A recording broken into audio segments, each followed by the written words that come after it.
Hello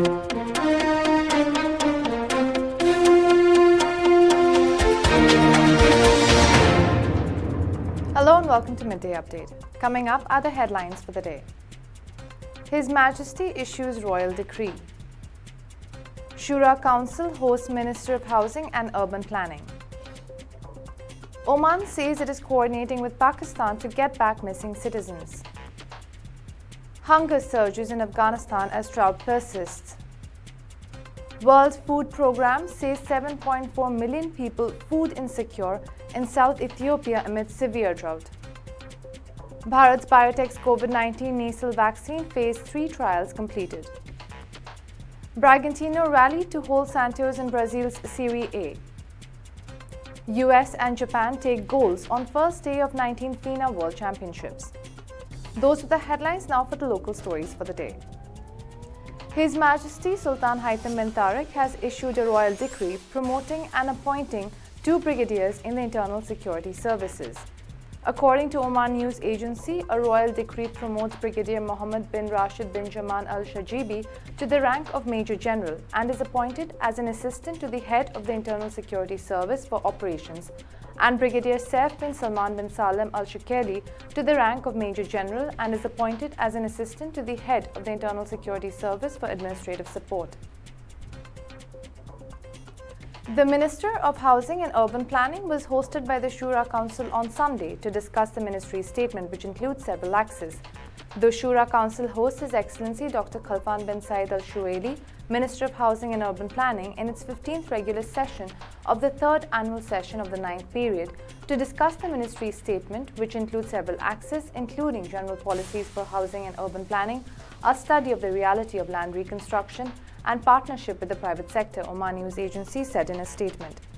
His Excellency indicates that the ministry has completed the preparation of drafts of the Real Estate Development Law, the Unified Redressing System, and expropriation of the public benefit, and work is underway to prepare a draft for the amendment of the Real Estate Registry System, the Housing Law, and the Urban Planning Law. The ministry is proceeding to complete the distribution of the lands needed to cover 23,000 applicants in accordance with the orders of His Majesty Sultan Haitham bin Tariq and the declared standards, and is working to intensify efforts to make these lands within schemes that provide basic services as much as possible, the minister said.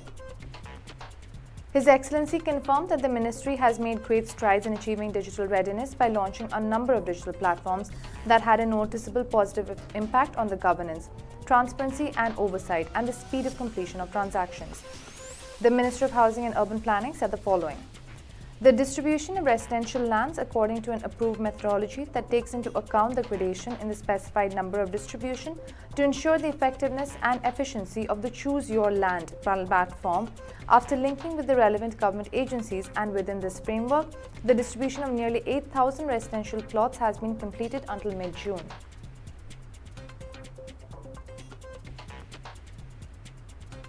Coordination is underway with the Pakistan authorities to secure the return of missing Omani citizens who were rescued by a ship at the Arabian Sea after they were lost in Niyabat al-Ashkara South Al-Sharqiya Governorate on June 9, 2022, said Foreign Ministry. The Embassy of the Sultanate of Oman in the Islamic Republic of Pakistan confirmed that coordination is underway with the Pakistani authorities to secure the return of Omani citizens Salim Al-Jafri and Ali Al-Jafri, who were rescued by a ship transiting the Arabian Sea after they were lost at sea in the Niyabat al-Ashkara on June 9, 2022, Ministry of Foreign said in a statement. Those are the local stories. We'll take a short break and we'll be back with the international news. Stay tuned.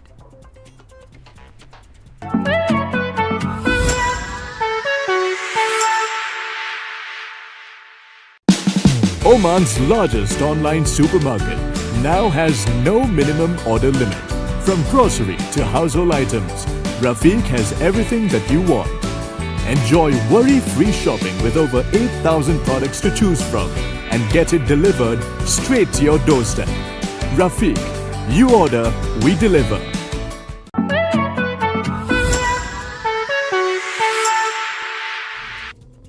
Welcome back to Midday Update. Now for the international stories. The International Federation of Red Cross and Red Crescent Societies has called for increased global support to stop spiraling hunger in Afghanistan as one of the world's most humanitarian crises threatens millions. intense summer heat and a weak spring rainy season have effectively spelled doom for a meaningful harvest in the country, the IFRC said in a statement. Amidst mounting poverty, 70% of households are unable to meet basic food and non-food needs, with particularly devastating effects for homes headed by widows, the elderly, people with disabilities and children. An estimated 3 million children are at risk of malnutrition and susceptible to diseases such as acute watery diarrhea and measles due to weakened immunity. According to the IFRC, thousands of people have resorted to begging in the streets, with prices of essential items soaring in the face of declining remittances, a crumbling economy, and rising poverty.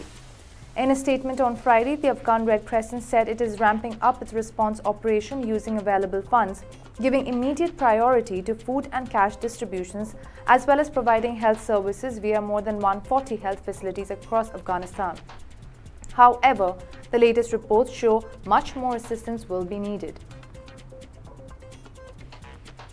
Severe drought has caused 7.4 million people to be food insecure in southern and southeastern Ethiopia, the UN World Food Programme has warned. The WFP, in its latest Ethiopia Drought Response Situation Report released Friday, said some 3.3 million people in the East African country's Somali region, some 3.09 million in the Oromia, and 922,000 million people in the southern nations, nationalities and peoples region are food insecure due to the ongoing drought. Close to 300,000 people have migrated in search of water and pasture for their livestock, the WFP said. It is disclosed that at least 2.1 million livestock have already perished, while another 10 million are at a risk of dying. It is said more than 500,000 students have been missing school, either due to school closures or because their families need them to help generate income or care for livestock during the critical time. WFP is on ground, aiming to support 3.5 million people with emergency food and nutrition assistance and through school feeding programs, while helping smallholder farmers adapt to climate change. The WFP is supporting families with a combination of emergency relief and resilience building actions to save lives in the short term and build resilience in the long term. It said food assistance is being delivered in the Somali region, while malnourished children and mothers are treated with specialized nutritious foods. WFP also supports 12,000 agropastoralists with training on small-scale, drought-resistant agricultural techniques and entrepreneurial skills to help them build flourishing businesses and diversify their livelihoods. In the Oromia and the SNNPR regions, WFP is delivering specialized nutritious foods to address acute malnutrition concerns and providing nutritious school meals to more than 117,000 children whose families have been affected by the drought.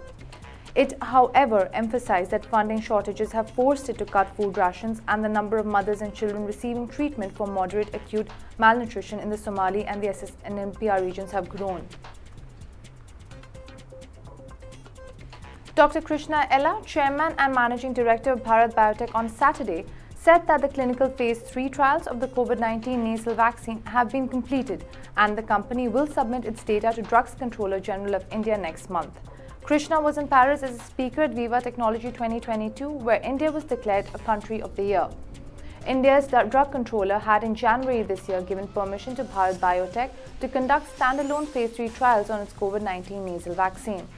On the booster dose of COVID-19, Krishna said that those who had taken the second dose must take the booster dose. Booster dose of vaccines gives immunity. I always say the booster dose is a miracle dose for every vaccination. Even in children, the first 2 doses don't give much immunity, but the third dose gives an amazing response. The same thing for adults too. The third dose is very important for adults, he said. Talking about the VivaTech 2022, Krishna said that this is a really great achievement for India, building a brand name in France. He said that earlier United States were the center of startups, but for the first time, Indians are getting exposure in France. With that, we'll take a short break and we'll be back with the sports news. Stay tuned.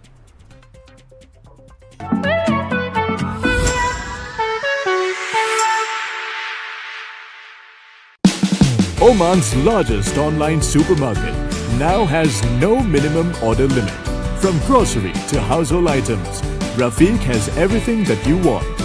Enjoy worry-free shopping with over 8,000 products to choose from and get it delivered straight to your doorstep. Rafiq, you order, we deliver.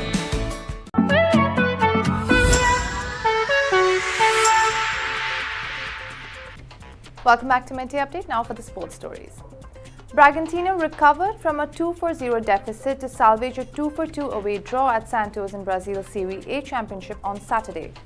Leo Baptistao gave the hosts the lead with a 17-minute strike, and he doubled his tally with a close-range finish just after the half-hour mark. Yoran Dalmoro reduced the deficit on the stroke of half-time when he bundled home a left-footed shot from inside the 6-yard box. The visitors drew level in the 71st minute courtesy of Leon Candido's low 20-yard effort following Artur Guimaraes' assist.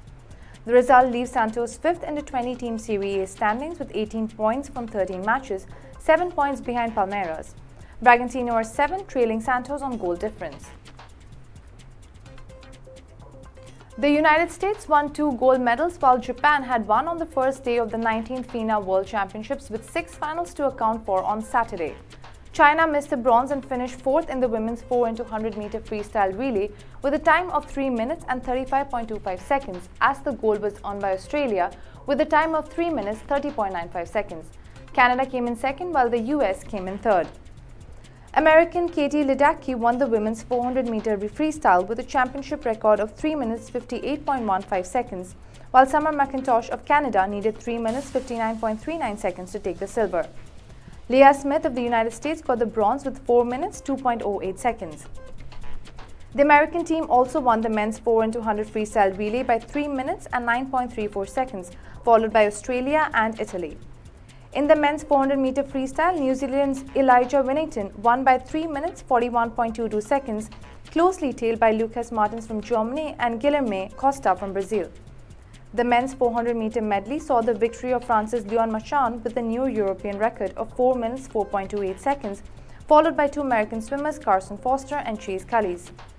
Japan won a historic gold in artistic swimming as Ino Yukiki finished with a total score of 92.8662 points to claim the women's technical solo event.